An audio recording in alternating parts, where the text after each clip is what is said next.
Hey everyone, Morten Åstad here. Welcome to my channel and welcome to a dive into the used bin. Yes, today I thought I would show you what I picked up at my favorite Oslo record shop the other day. But I didn't go to look at new stuff for once.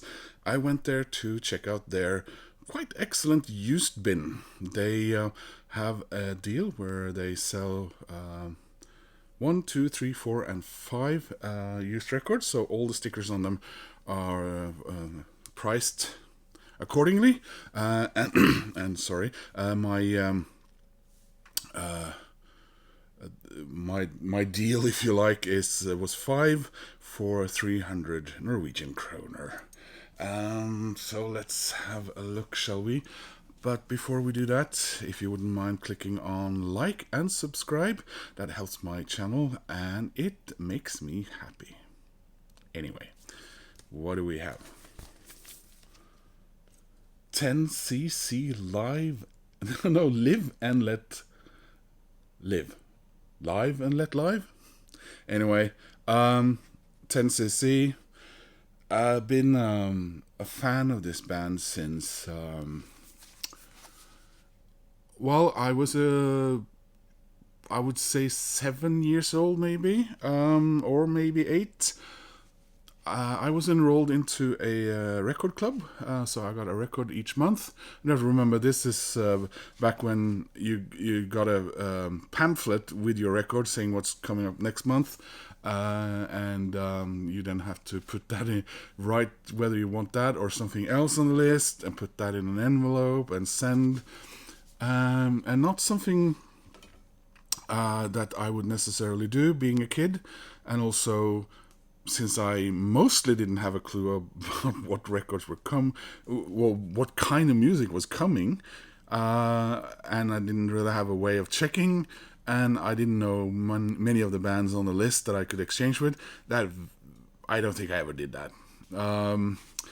But one day I got, or twice actually during the time that I subscribed to this, I got 10cc records. One was it Here? Something? And the other one was their compilation album. I have both of them still, but I've never had a live album, and I have been thinking about getting all of 10cc's records on vinyl properly, but been a little slow getting that done. But recently I finished collecting my Godly and Cream collection on vinyl. So this sort of spurred that when I saw that in the bin. And I had it on my Discogs wish list. So yeah, this one is from, what year is this from? I don't know. Looks like a very nice copy. I think it's a Scandinavian. 1977. So yeah. Not listened to this yet. Looking forward to. So yeah. Absolutely corker of a find there. Next one, staying on the British Isles, but Scotland this time, and the 1980s. I have all of their, well, not actually, I don't have all of their albums on CD. I have their most important ones, one might say. But I have 2 of them on vinyl from back in the day. So when I found this one, it's Big Country, Peace in Our Time. I still own my original copy of this record, but it's on cassette. Yes, it's one of those times when I was probably in the car with my parents traveling to Denmark, and we stopped at a petrol station, and I was allowed to pick up either some magazines for the trip or some music, and that's usually when I ended up with cassettes. So yeah, you see, it's a very they don't sell garbage over at Big Dipper, so I can. They clean the records and everything there. They're just a super record store. There we go. A little bit of a tear up there, but what is odd about this one is that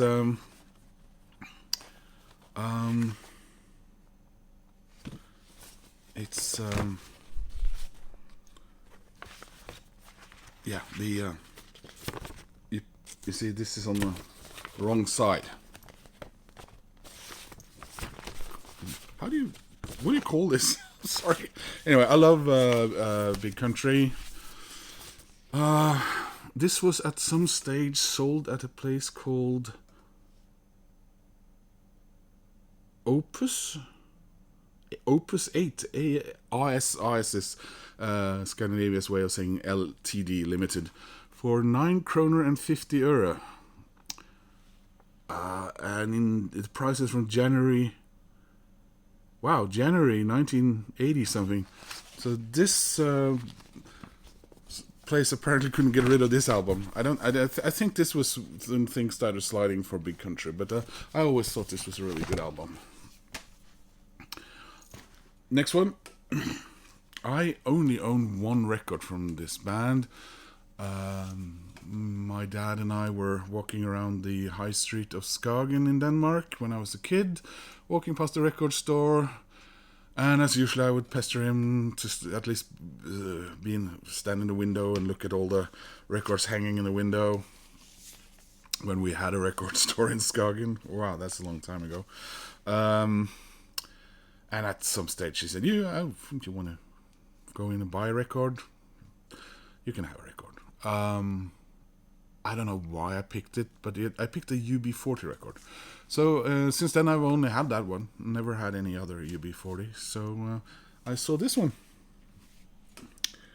Signing off. Claim for outstanding benefit. Unemployment benefit attendance card. This is their first album.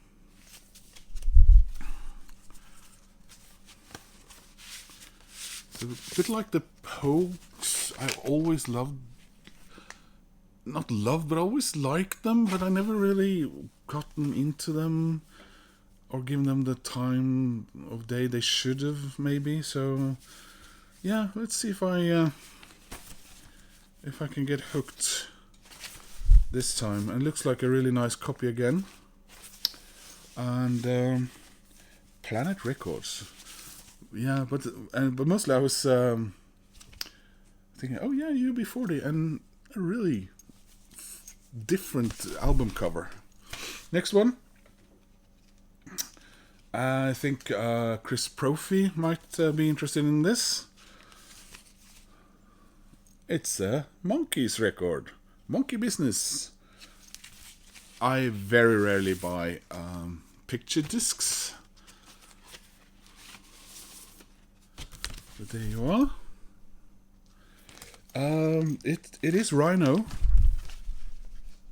I assume it's one of Rhino's earlier. And yeah, okay, so 1980. Wow, 1982. That was even earlier than I thought. Under license from Arista Records. I assume Rhino then later. Is Rhino part of Warner now? Because they are pretty much the sole ones to release Monkey stuff now, aren't they? And I think they've been that for a while now. So the other one, when I saw this, I thought, well, I gotta have this. I already have quite a few compilation albums by them, but it's 40 timeless hits from the Monkees. Monkey Mania. And at first I looked at the back and thought, really, Arista released...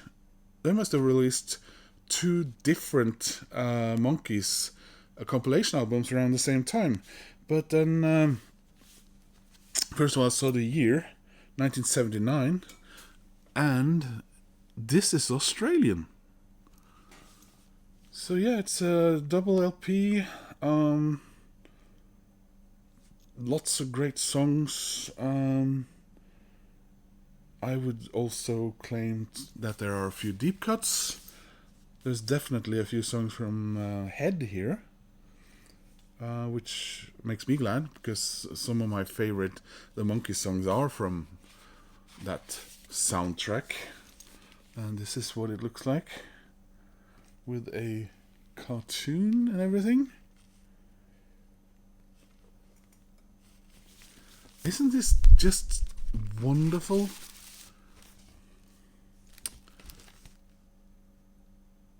Wow, there's an entire history of the Monkees here with tiny lettering.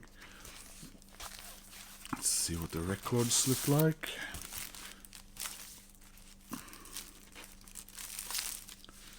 Again, looking really good.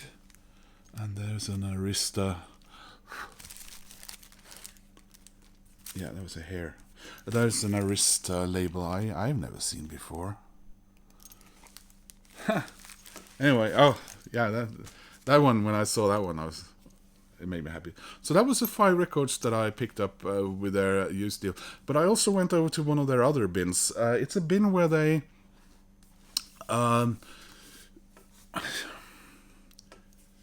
I don't think it's used stuff. I think it's a mixture of let's see if we can get rid of this at a lower price, but also maybe records that have been sent because they have an online store to customers, and customers have either not picked them up or returned them for various reasons. You know, maybe that wasn't the band I thought it was, or whatever.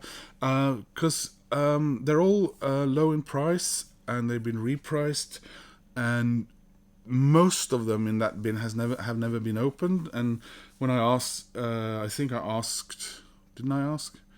Or did I just come to that? There might also be some records that have been played in store. But anyway, I got Badly Drawn Boy, his latest album. I'm missing, I think I'm missing 2 of his albums, or 3. Anyway, this one is from 2020. I don't have any of his records on vinyl. All of them are on CD. I always really liked him. Like most people, I discovered him with his debut album in the year 2000, along with bands like Goldfrapp and Yola Tango had a big record out then. The first Coldplay. PJ Harvey was something about the sea. The record where she did a duet with Tom York from Radiohead. All those records I bought 6 or 7 from bands that were completely unknown for me.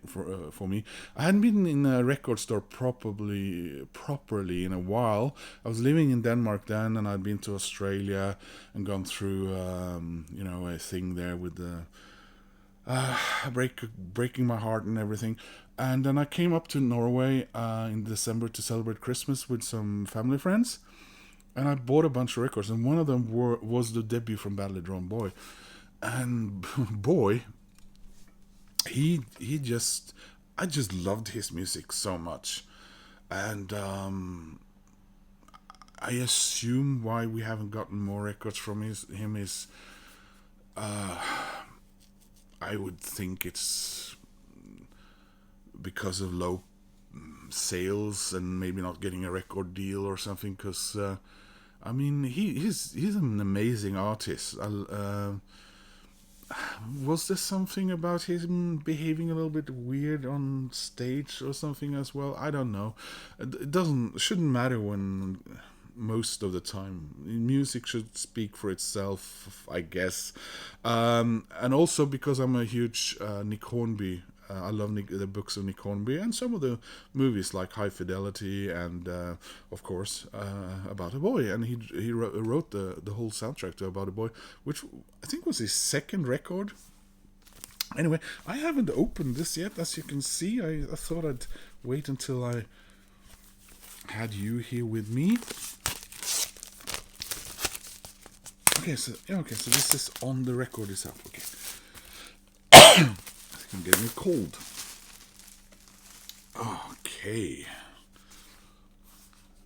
Really beautiful record. There he is. And yeah, he doesn't have a knitted hat for once. Yes, I mean, like Meg from Family Guy, he would never be seen without a woolen hat. No comparison, otherwise. So the band, the record is called Banana Skin Shoes. I don't know if that's a reference to a certain genius Scottish comedian.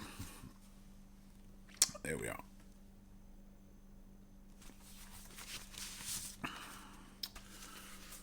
It's a double album. Oh, yeah, there is something in here. Here we go. Haha. It's a poster.